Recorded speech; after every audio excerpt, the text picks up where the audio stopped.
Hello students, आपका Yashoda academy में स्वागत है। मैं आज आपको क्लास 12 की हिंदी मीडियम की केमिस्ट्री पढ़ाऊंगा, जिसमें कुछ बेसिक टॉपिक्स होते हैं।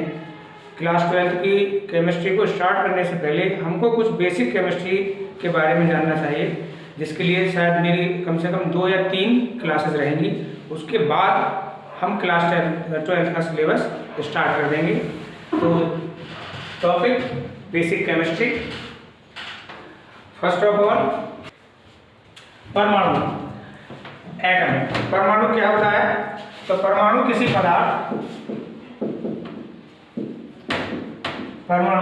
पदार्थ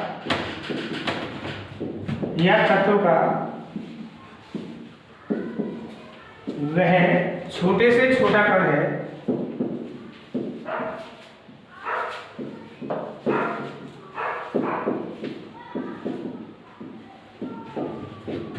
जो स्वतंत्र अवस्था में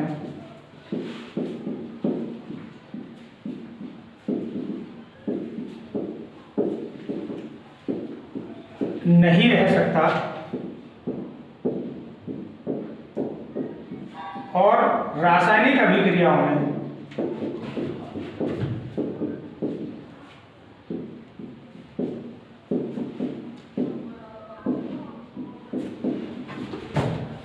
बिना अपघटित हुए भाग लेता है।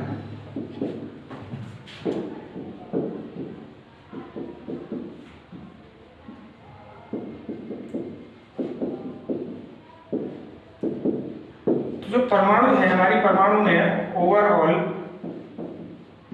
3 पॉइंट्स क्लियर निकल कर आते हैं। फर्स्ट, कि छोटे से छोटा कण।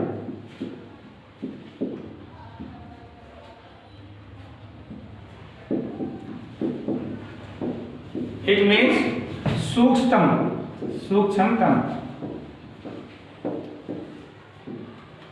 दूसरा, स्वतंत्र नहीं रहता।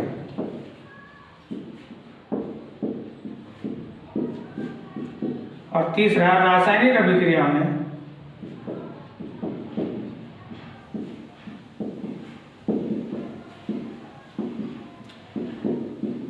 भाग नहीं, रासायनिक अभिक्रिया में बिना अपघटित हुए भाग लेता है।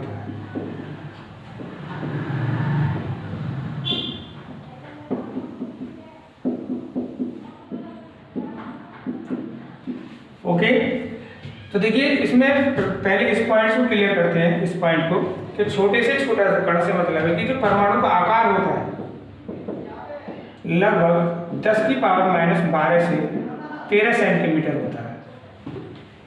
तो 1 सेंटीमीटर के आगे आप देखें तो 10, 12 या 13 जीरोज लगा दें आप, 12 या 13, तो इसका मतलब ये बहुत माइनर पार्टिकल हो गया। इस पार्टिकल को हम नेक्ड आई से नहीं देख सकते। नेक्ड आई से मतलब कि नॉर्मल नहीं देखा जा सकता। इसको जो देखा जा सकता है केवल इलेक्ट्रॉन माइक्रोस्कोप के द्वारा देखा जा सकता है। तो जो इसका आकार है वो बहुत छोटा है, तो इसीलिए इसको बोला गया कि छोटे से छोटा कण। स्वतंत्र नहीं रहता। इस पॉइंट को देखते हैं। यदि हमारे पास कोई क्लोरीन का एटम है, क्लोरीन, इसकी टेंडेंसी है कि ये अकेले अलोन नहीं रह सकता, इसको साथ में कोई ना कोई चाहिए। अब इसके पास 2 ही कंडीशन है, या तो इसके पास कोई ना कोई दूसरा एटम होगा या नहीं होगा। यदि नहीं है तो ये अपना ही दूसरा एटम ले लेता है, Cl, और Cl2 फॉर्म कर लेता है, और ये क्या बना लेता है? अणु बना लेता है, मॉलिक्यूल। ओके, और यदि इसे कोई डिफरेंट मिल जाता है, जैसे मान लीजिए इसे सोडियम मिल गया, Na, तो ये बना लेगा NaCl, ये यौगिक हो गया। यौगिक अणु भी बोला जा सकता है इसको, कंपाउंड मॉलिक्यूल।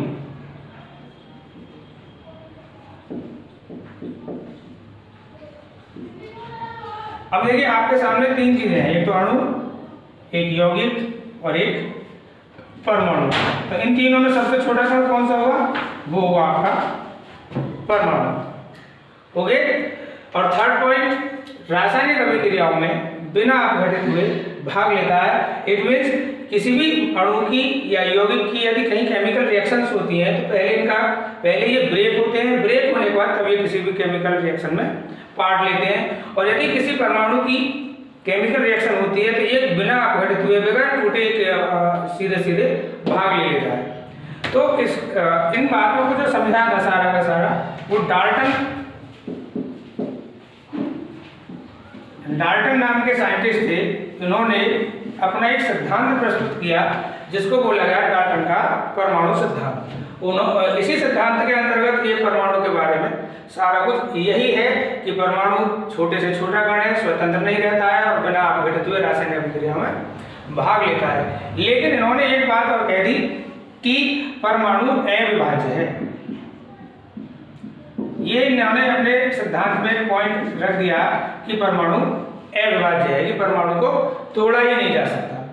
लेकिन इसके बाद आधुनिक परमाणु सिद्धांत आया।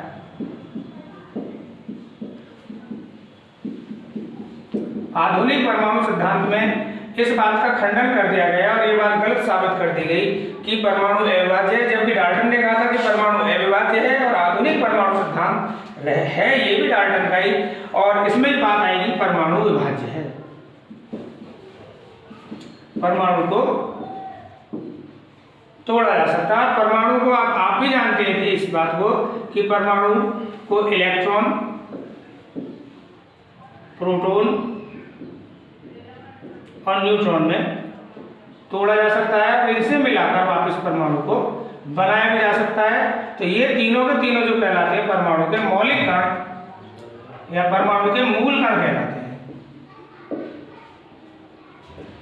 मूल कण क्या होते हैं? जिनसे मिलकर कोई भी चीज यदि बन जाती है और उनमें टूट भी जाती है और उनसे मिलकर वापस बन भी जाती है, तो ये चीजें क्या होती है? परमाणु के मूल कण है। जैसे हमारे पास अभी मार्कर है, मार्कर में कैप है, इसमें इंक होती है, इसको भी ओपन कर लिया जाए तो ये सब इस मार्कर के मूल कण हो जाएंगे। अलग अलग यदि हम इनको कर लेते हैं और वापस इनसे ऐड कर दिया जाए तो वापस से हमारा मार्कर प्रिपेयर हो जाता है। तो सेम है बात कि परमाणु इलेक्ट्रॉन, प्रोटॉन, न्यूट्रॉन में टूट भी। तो बात थी हमारी परमाणु की। 3 मूल कण बताए थे इसके, इलेक्ट्रॉन, प्रोटॉन और न्यूट्रॉन। इसके लिए एक टेबल है, इससे टेबल से हम इसे इजीली याद कर सकते हैं। सीरियल नंबर, मूल कण, इलेक्ट्रॉन, प्रोटॉन, न्यूट्रॉन।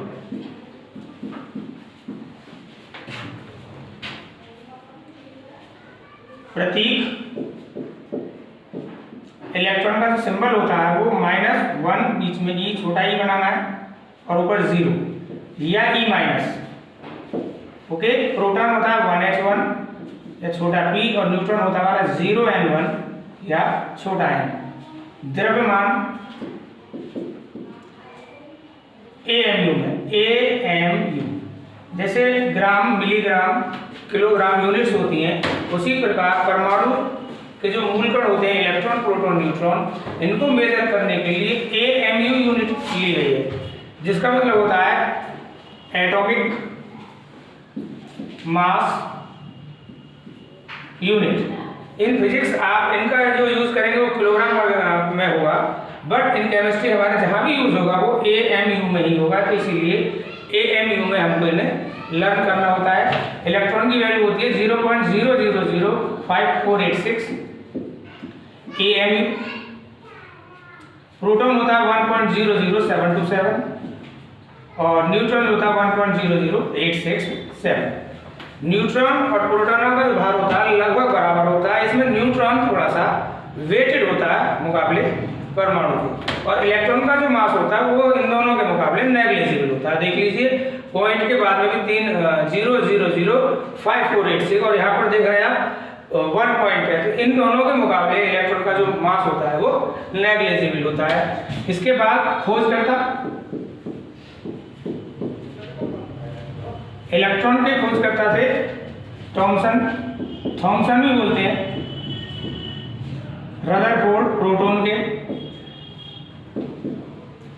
और न्यूट्रॉन के चैडविक। जो हमारे इसमें यूजेबल थिंग है वो क्या है, वो है कि इलेक्ट्रॉन, इनके मासेस और इनके डिस्कवर, इनके खोजकर्ता जो है, और इनको याद करने की एक ट्रिक भी है, ईट पर नाच। ई से इलेक्ट्रॉन, टी से थॉमसन, पी से प्रोटॉन और आर को रदरफोर्ड, एन से न्यूट्रॉन, अब आप समझ गए होंगे, और जैसे आएगा आपका जेड। तो ये जो था अभी तक मैंने आपको परमाणु के बारे में बताया, परमाणु किन चीजों से मिलकर बना, इलेक्ट्रॉन, प्रोटॉन, न्यूट्रॉन से, और उनके जो मूल कण थे उन मूल कणों के बारे में मैंने आपको बताया। इसके बाद हम एक पर्टिकुलर एलिमेंट लेते हैं और उसके साथ फिर हम आगे बढ़ते हैं।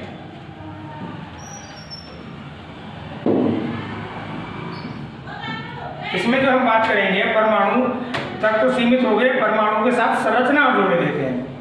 तो संरचना बनाते समय हमें तीन ही चीजों की आवश्यकता होगी, इलेक्ट्रॉन की, प्रोटॉन की और न्यूट्रॉन की। तो टॉपिक रहेगा हमारा परमाणु संरचना, एटॉमिक स्ट्रक्चर।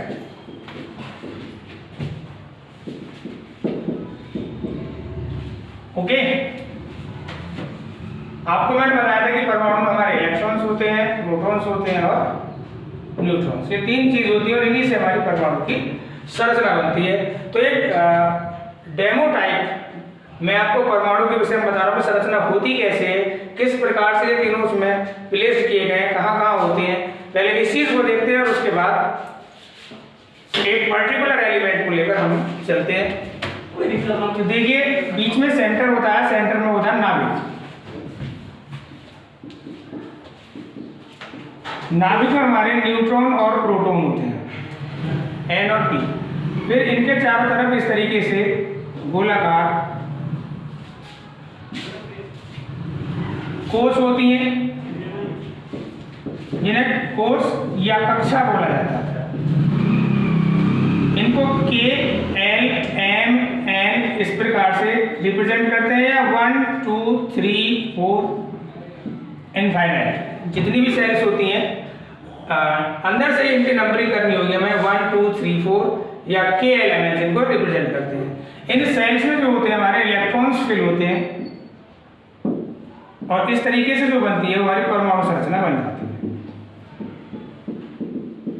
तो परमाणु संरचना बनाते समय हमें तीन चीज चाहिए, इलेक्ट्रॉन, प्रोटॉन और न्यूट्रॉन। सबसे पहले हम इनको फाइंड आउट करेंगे किस तरीके से निकलते हैं, और इनको निकालने के बाद में फिर एक पर्टिकुलर परमाणु संरचना बनाएंगे। जैसे मैंने लिया 11Na23, ये सोडियम है, ये जो 11 जो है ये कहलाता है परमाणु क्रमांक या परमाणु संख्या। इसको रिप्रेजेंट किया जाता है कैपिटल जेड से, और ये जो ऊपर वाला होता है ये कहलाता है परमाणु भार या द्रव्यमान संख्या, और इसको रिप्रेजेंट किया जाता है कैपिटल ए से। तो यहाँ पर देखिए दो सूत्र बनते हैं।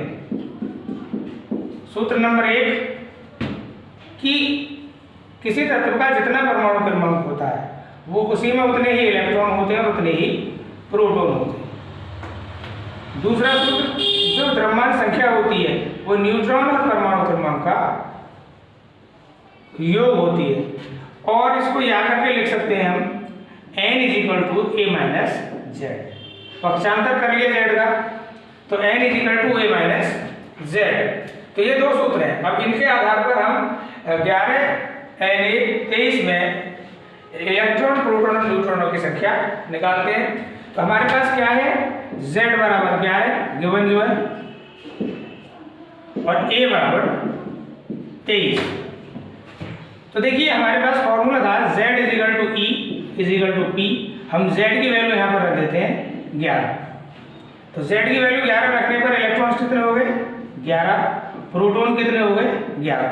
देख रहे हैं z = 11 है, तो इलेक्ट्रॉन भी तो 11 होंगे और प्रोटॉन भी 11 हो जाते हैं। और इस वाले फॉर्मूले से हम नंबर ऑफ न्यूट्रॉन्स निकाल लेते हैं। n = a - z।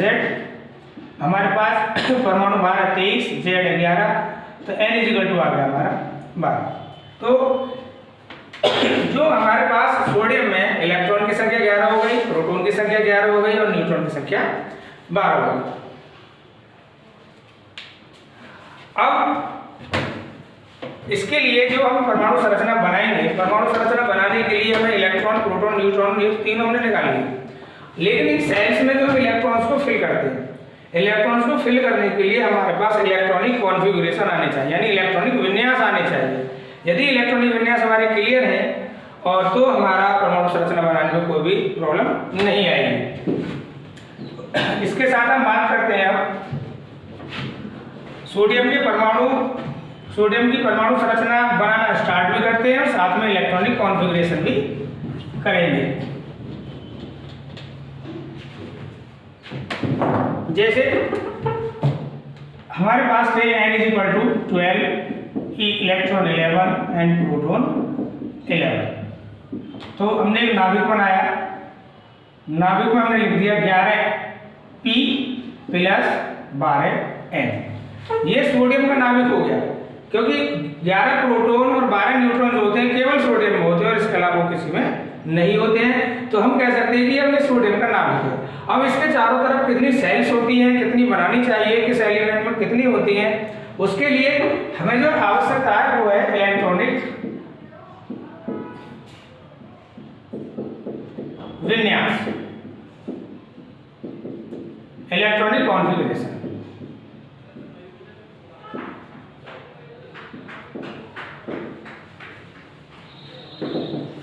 Electronic configuration हमें करना है।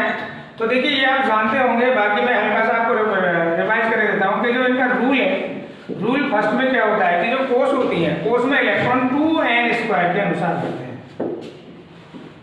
2n² के अनुसार बढ़ते हैं। क्लास 9th का पार्ट है जहाँ पर n क्या है, कोषों की संख्या है। जो भी कोष होगी कोष की संख्या रहती है। यदि n = 1 रखते हैं, n = 1 कब रखेंगे, पहली कोष के लिए, पहली कोष में इलेक्ट्रॉन। तो सूत्र रहा हमारा 2n², यानी n की वैल्यू हमारी क्या हो जाएगी 1। तो यहाँ पर रखते हैं 2 × 1 का स्क्वायर। तो आप जानते हैं 1 का स्क्वायर 1 ही रहता है और 2 से मल्टीप्लाई हो जाएगी। तो फर्स्ट सेल में इलेक्ट्रॉन जाते हैं कितने जाएंगे 2। यदि हम सेकंड की बात करने लगे तो 2 गुणा, अब n की जगह हम 2 लगा देंगे क्योंकि यहाँ सेकंड हो गए, तो वही नंबर हमारा यहाँ जाएगा 2 का स्क्वायर। तो इसमें देखिए हमारे 8 इलेक्ट्रॉन हो जाते हैं। तीसरी कोर्स की बात करने लगे 2 गुणा 3 का स्क्वायर, ये आपका 18 हो जाएंगे। और फोर्थ की बात करने लगे 2 × 4 का स्क्वायर, तो हमारे यहाँ पर 32 इलेक्ट्रॉन्स हो जाते हैं। क्लियर? ये है कि किस सेल में हमारे कितने कितने इलेक्ट्रॉन्स फिल होने हैं। तो फर्स्ट में मैक्सिमम नंबर ऑफ इलेक्ट्रॉन्स जो रहते हैं हमारे 2 हैं, सेकंड में 8 हैं, थर्ड में हमारे 18 हैं और फोर्थ में हमारे 32 हैं। ये रूल आगे भी फॉलो होता रहता है। बाकी मैं आपको जो इलेक्ट्रॉनिक कॉन्फ़िगरेशन बता रहा हूँ, भाई एक ट्रिक बताऊंगा जिसमें आपको केवल इतना तो हमें याद रखना पड़ेगा कि फर्स्ट सेल में 2 जाने चाहिए इलेक्ट्रॉन, सेकंड में 8, थर्ड में 18 है, फोर्थ में 32। बाकी बाई ट्रिक मैं भी आपको बता देता हूँ, सिंपल में आप कर लेंगे।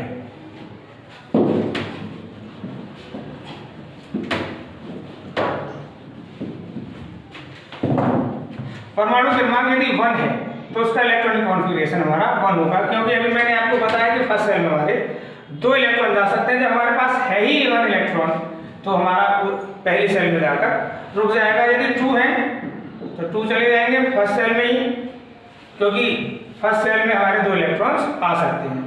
3, 4, 5, 6, 7, 8, 9, 10, 3 से लेकर 10 तक के लिए यदि कोई भी आपके पास परमाणु क्रमांक है तो उसमें आप ये वाला सूत्र लगा देना और इससे आप सूत्र लगाने पर 2 इलेक्ट्रॉनिक विन्यास आपका हो जाएगा।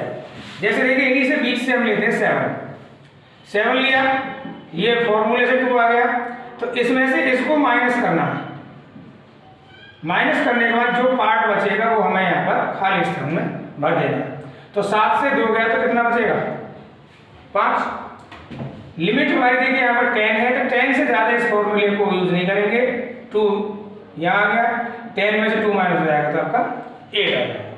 ओके, आफ्टर इट 11 to 18, उसके लिए फॉर्मूला 2, 8, ब्लैंक।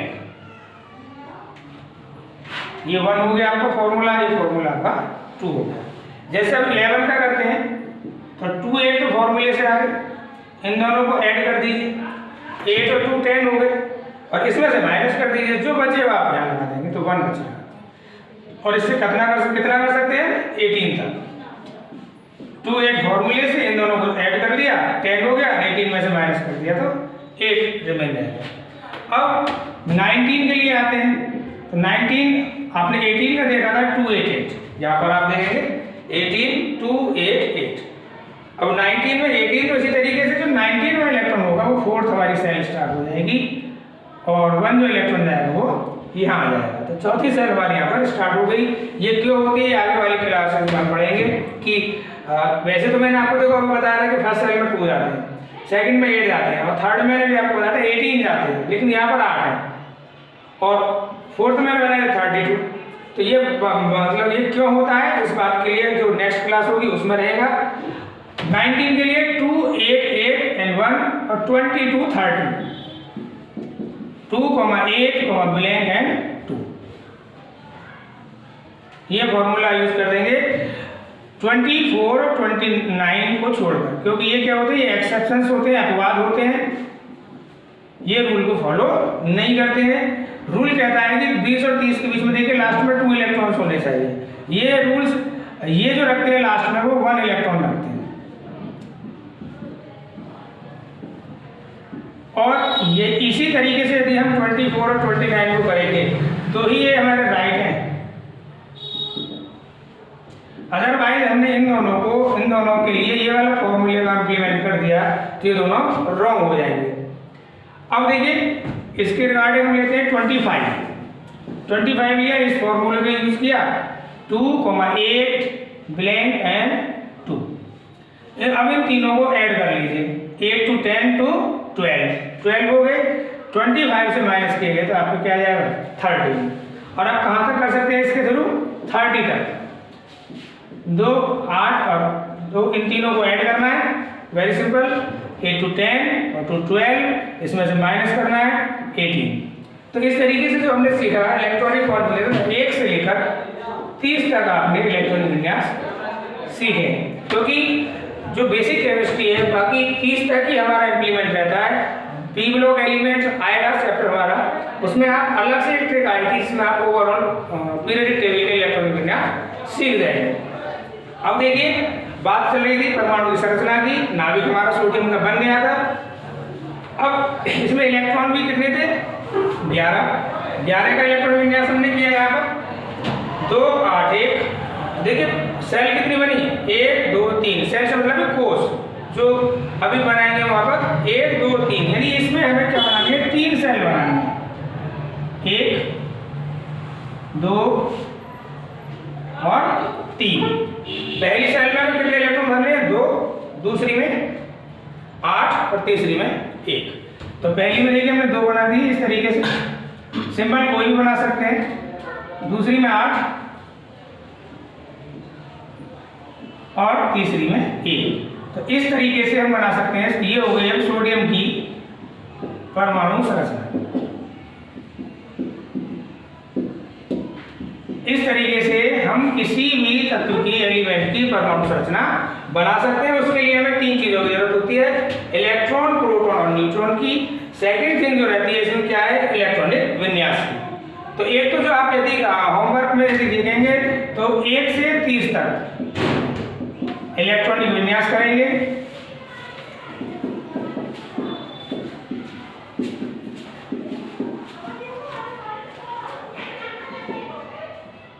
और कुछ क्वेश्चंस में दे रहा हूं इससे रिलेटेड, परमाणु संरचना बनाने से रिलेटेड उन क्वेश्चंस को कर लेंगे। ये ए पार्ट हो गया आपका। बी पार्ट होमवर्क में रहेगा आपका 6C12, 7N14, 8O16, 14Si30, 15p31, 3Li7। तो ये आपका होमवर्क रहेगा किसके लिए, इलेक्ट्रॉन, प्रोटॉन और न्यूट्रॉन का क्वेश्चन मार्क रहेगा, मीन्स इनको कैलकुलेट करना है, प्लस परमाणु संरचना बनानी है इन्हीं सभी की।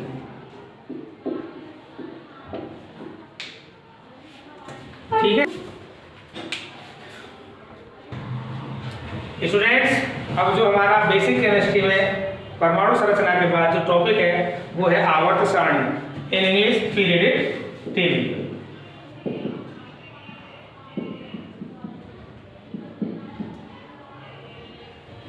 पीरियडिक टेबल आपने क्लास 10th में पढ़ी होगी, 11th में भी और 12th में भी इसका पार्ट है, क्योंकि पी ब्लॉक एलिमेंट्स और डी और एफ ब्लॉक एलिमेंट्स नाम से चैप्टर्स हैं हमारे में, तो वो पीरियडिक टेबल पर ही डिपेंड है। पीरियडिक टेबल यदि हम सही से सीख जाते हैं तो इसका यूज, यदि इसका यूटिलाइजेशन हम सीख गए तो हमारी इनऑर्गेनिक केमिस्ट्री में बहुत ज़्यादा हेल्प मिलती है। तो पीरियडिक आपने देखी होगी कि आवर्त सारणी जो होती है वो इस तरीके से होती है, लगभग इस तरीके से रहती है, 2 लाइंस नीचे होती हैं, और इस आवर्त सारणी में देखिए इस तरीके से इसमें कॉलम्स होते हैं। ये क्या होती है, इनकी जो संख्या होती है वो 18 होती है। ये क्या कहलाते हैं, ये कहलाते हैं वर्ग या समूह। और 7 जगह से इधर को डिवाइड रहती है 7, ये कहलाते हैं आपके आवर्त पीरियड, और ये रहेगा भाई 2। और ये जो सीरीज है ये लेंथेनाइट श्रेणी होती है इसमें, और एक रहती है एक्टिनाइट श्रेणी। ये एफ ब्लॉक की होती है दोनों, और ये जो पार्ट रहता है ये आवर्त सारणी जैसे आपकी बनेगी तो आप देख लेंगे, ये जो रहता है हमारा पी ब्लॉक होता है,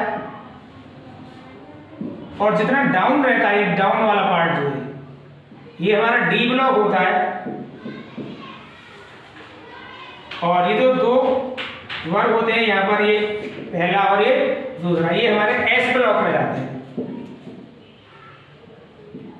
तो जो मेन वर्क रहता है आवर्त सारणी का कि हमें आवर्त सारणी में जो एलिमेंट्स हैं वो हमें ग्रुप वाइज लर्न होने चाहिए, और यदि ग्रुप वाइज लर्न होते हैं तो हम इसका यूज कर सकते हैं, ठीक से इसका यूटिलाइजेशन हो जाएगा। तो मैं आपको by trick group wise periodic table बता रहा हूं।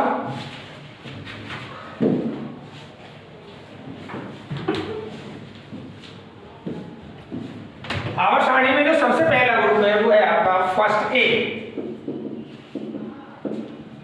फर्स्ट ए, इसकी ट्रिक है लीक,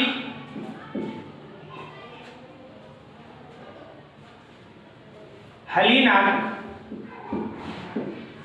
रब साझे, फ्रांस में। जो मैंने पहले लीक बोला था वो भी एक ट्रिक रहेगी, आपको आगे मिलेगी, वो आपकी सक्रियता श्रेणी जो हाई स्कूल में पढ़ी है, या विद्युत रासायनिक श्रेणी नाम से वो हमारे 12th में आएगी, वो उसकी ट्रिक थी हली नाक रब साझे फ्रांस में।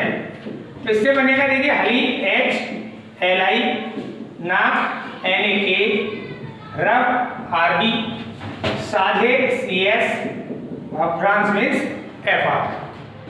Hydrogen, lithium, sodium, potassium, rubidium, caesium and francium.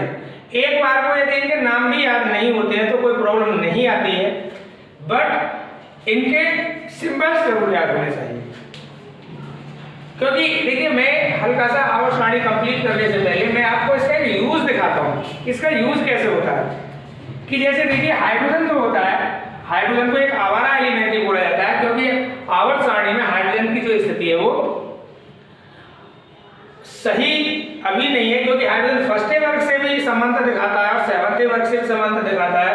तो हाइड्रोजन को छोड़ दिया जाता है, बाकी जब भी फर्स्ट की बात आती है इतने एलिमेंट्स हमें लिखने होते हैं। तो देखिए मैं इनको लिख रहा हूँ Li, Na, K, Rb, CS, Fr। मैं केवल आवर्त सारणी का अभी आपको एक यूज दिखा रहा हूँ, बाकी इसके बाद मैं आवर्त सारणी ही कंप्लीट करूंगा कि यदि हमें ग्रुप वाइज आवर्त सारणी लर्न हो जाती है तो एक यूज में बता रहा हूँ, बाकी इसके यूज 7 से 8 है। वो कैसे, देखिए मैंने अभी आपको 3 का इलेक्ट्रॉन विन्यास करके बताया था। लिथियम का परमाणु क्रमांक 3 होता है और इसका जो इलेक्ट्रॉन विन्यास हो जाता है वो 2-1। बाकी ना तो हमें किसी भी एलिमेंट का एटॉमिक नंबर लगना है। तो हम यहाँ पर एक ट्रिक यूज करेंगे, 8, 8, 18, 18 एंड 32। केवल ये लर्न रखना है हमको। अब देखिए जैसे ही सोडियम की तरफ आएंगे नीचे तो ये दोनों को हम ऐसे रखेंगे 2, 1 और बस इन दोनों के बीच में हमें क्या ऐड कर देना, 8। तो कंप्लीट इलेक्ट्रॉनिक कॉन्फ़िगरेशन हो गया सोडियम का 2, 8, 1। अब जैसे नीचे आएंगे तो ये वाला तो कंप्लीट रहेगा नीचे के लिए, फिर साथ में उस 8 के बराबर में दूसरा 8 हम प्लेस कर देते हैं। तो ये हो जाएगा 2, 8, 8, 1। अब जैसे नीचे आएंगे दोनों 8 के बिटवीन में हम क्या लगा देंगे, 18। तो 2, 8, 18, 8 और 1। अब इस 18 के बराबर में दूसरा 18, 2, 8, 18, 18, 8, 1 और अब इन दोनों 18 के बीच में हम 32 का यूज कर देंगे। तो 2, 8, 18, 32, 18, 8, 1। तो देखिए किसी भी ग्रुप का इलेक्ट्रॉनिक कॉन्फ़िगरेशन हम कर सकते हैं। कैसे कर सकते हैं, केवल एक होना चाहिए, इस ट्रिक का यूज करते चले जाएंगे, इलेक्ट्रॉनिक कॉन्फ़िगरेशन हो गए। अब इनको ऐड करके इधर लिख दीजिए, इनके परमाणु के क्रमांक बन जाएंगे। जैसे इनको ऐड किया तो 3, 11, 19, 37, 55, 87। देखिए तो इजीली आपके इलेक्ट्रॉनिक कॉन्फ़िगरेशन भी हो गए, एटॉमिक नंबर भी लर्न हो गए हमें। तो ये मैंने आपको एक इसका यूज बताया। बाकी अब हम पीरियोडिक टेबल पर चलते हैं। तो देखिए फर्स्ट ये हो गया आपका हलीनाथ रबसागे फ्रांस में। सेकंड है बेटा मांगे कन्या सुंदर बाप राजी। तो देखिए इससे हम क्या बनाएंगे, बेटा से बीई, मांगे में एमजी, कन्या में सीए, सुंदर में एसआर, बाप में बीए और राजी में आर। आवर्त सारणी में जो एस ब्लॉक में यही थे वो फर्स्ट जो 2 ग्रुप थे शुरुआत वाले, फर्स्ट ए और सेकंड ए। इसके बाद में सेकंड ए के बाद में आवर्त सारणी में जो आता है वो आता है थर्ड बी। तो इसके लिए ट्रिक है, सचिन, युवराज, लारा, अच्छे। Sachin SC, Yuvraj Y, Lara LA और अच्छे से AC. Next fourth B, 3 giraffe half से रफू चक्कर। 3 में टीआई, जिराफ में जेडआर, HF एंड RF। फिर आएगा आपका फिफ्थ बी, वाह, नींबू, टमाटर, दबे। तो वाह में V, नींबू में NB, टमाटर में TA और दबे में DB। आफ्टर इट 6B,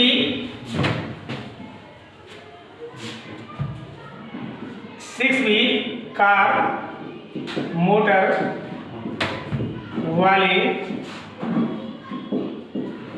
ये मेरा नाम है, इसमें मैंने अभी तक आपको नाम नहीं बताया। तो नाम देखिए यहाँ पर आ गया, मेरा नाम है सुनील गिरी। तो कार में CR, मोटर MO, वाले W और सुनील गिरी से बनेगा आपका SG।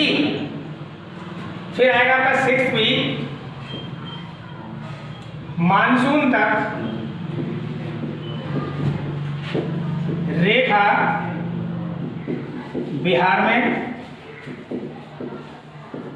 तो देखिए इससे बनेगा मानसून से MN तक में TC, रेखा RE और बिहार से BH। 7th भी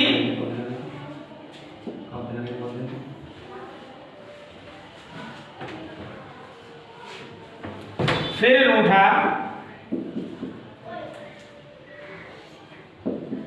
उसका हस्बैंड।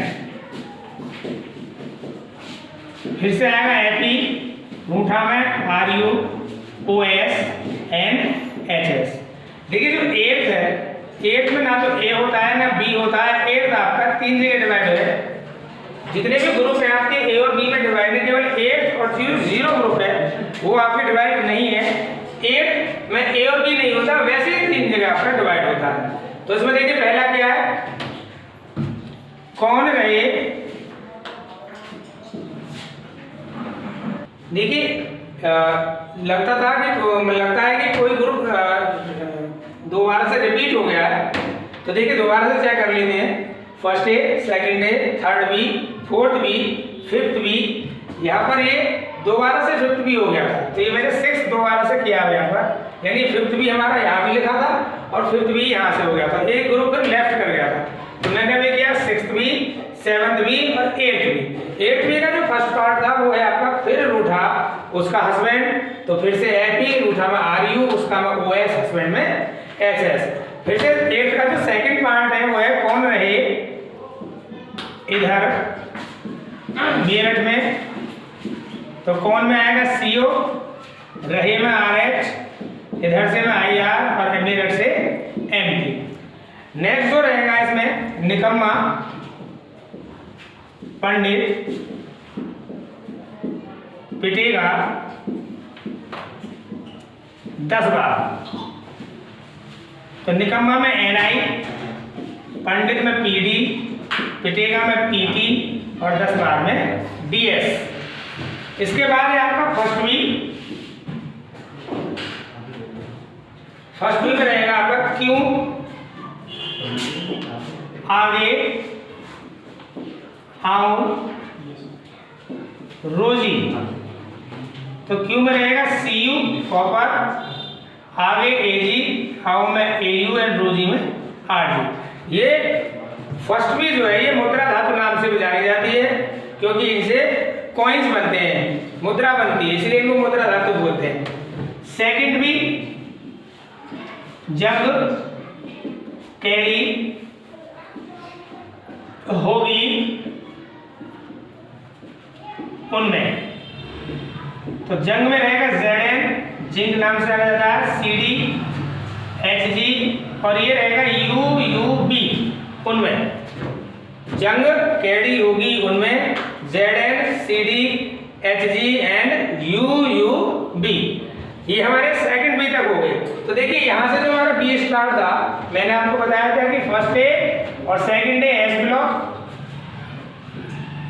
और थर्ड बी से लेकर और यहाँ सेकंड बी तक ये जो होता है हमारे किस में जाते हैं, डी ब्लॉक में जाते हैं। ओके, आफ्टर इट इसके बाद आएगा थर्ड ए। थोड़ा सा इधर से मुझे साफ करना पड़ेगा।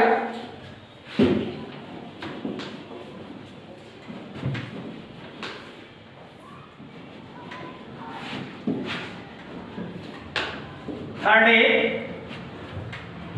ये आपका 11th में था, तो 11th में भी पी ब्लॉक एलिमेंट नाम से चैप्टर है आपका। तो थर्ड ए रहेगा बैंगन, आलू, गाजर इन थैला। तो बैंगन से बी, आलू से AL, गाजर से GA, इनमें IM, थैला में TL। इसके बाद फोर्थ ए काशी गए शंकर प्रभु। तो काशी में दो हैं आपके कार्बन और सिलिकॉन। काशी गए में GE, शंकर में SN और प्रभु में PB। Fourth A fifth A newspaper आज सब बिकेगा। न्यूज़पेपर से बनेगा N और P, nitrogen phosphorus, AS, SB और BI। इसके बाद आएगा आपका सिक्स्थ ए और सलमा सिलेगी तेरी पॉकेट। और से ओ, सलमा से एस, सिलेरी में एस की, तेरी से टीई, पॉकेट से पीओ, पोलोनियम। 7th ए, फिर कल बाहर आई आंटी, फिर से एफ, कल में सीएल, बाहर में BR, I N, AT. AT stand for astatine. ये आपके हेलोजन भी कहलाते हैं, fluorine, chlorine, bromine, iodine and astatine. Halogen क्यों कहलाते हैं? क्योंकि ये जो एलिमेंट्स होते हैं समुद्री जल में लवण की फॉर्म में पाए जाते हैं, तो इसीलिए इनको हेलोजन बोला जाता है। एटी जो है एक रेडियो एक्टिव एलिमेंट है, ये हेलोजन में नहीं आता है। इसके बाद रहेगा जीरो, हीरो, नेता और कर्मचारी जीवित रहे। ये 18वां ग्रुप है। आप काउंट कर सकते हैं कि अब तक यहाँ पर 17 हो गए। ये हमारा 18वां ग्रुप है, 18वां लास्ट। तो हीरो से HE, नेता से NE और कर्मचारी जीवित से बनेगा XE। जैसे जीरोक्स होता है X से बनता है, तो जीरो, XE एंड RN। तो जो अभी जो हमारे क्लास 11th में थे पी ब्लॉक में, वो 3rd और 4th ग्रुप थे। लेकिन अभी 12th है हमारे पास। 12th में हमारे पास 5th, 6th, 7th और 0। इन सभी का इलेक्ट्रॉनिक कॉन्फ़िगरेशन और इनके एलिमेंट्स प्रॉपर वे में हमको लर्न होने चाहिए, क्योंकि अभी मैंने आपको एक यूज बताया था इलेक्ट्रॉनिक विन्यास करके कि एक ग्रुप को मैंने लिखा और उनका इलेक्ट्रॉनिक विन्यास कर दिया। अब जैसे हमारी नेक्स्ट क्लास होगी तो हम पीरियोडिक टेबल के आपको और भी यूजेस बताएंगे। हमारे साथ बने रहिए। धन्यवाद।